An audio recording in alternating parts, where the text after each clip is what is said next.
काहे धनिया तू हमके बोलावताड़ू फोन कइए के मनया तू तवताड़ू ए काहे धनिया तू हमके बोलावताड़ू फोन कइए के मनया तू तवताड़ू करेलू कॉल खाली कहेलू कुछ ना खुल के बतावेलू ना साफा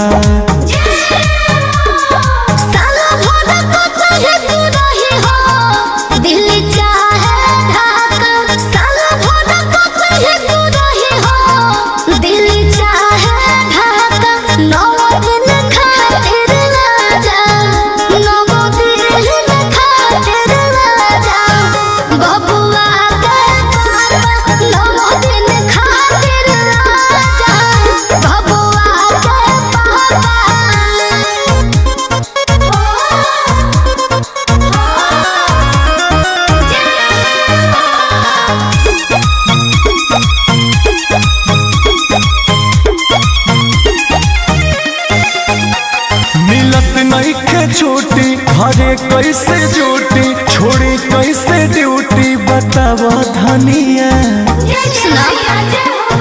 सब कर मरद तो कमाएला हो बाकी घरे दशहरा में जाएला हो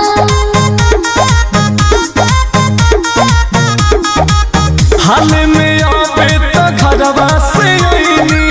होखे दरानी तनी ना था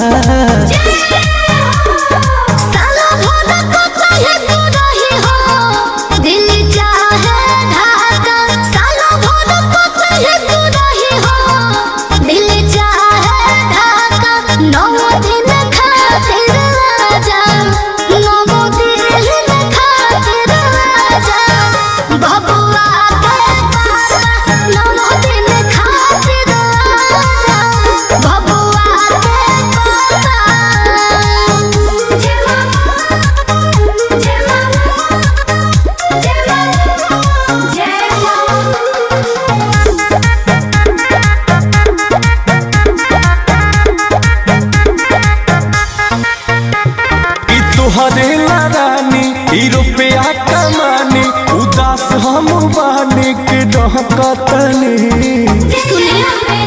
हमरा संगे गीतिया मारी जे जगावे के पड़ी अब के नौरा तर में अंकुश राजा आवे के पड़ी जानीला धन जदी माना करीला हो जालू पोस पतू खा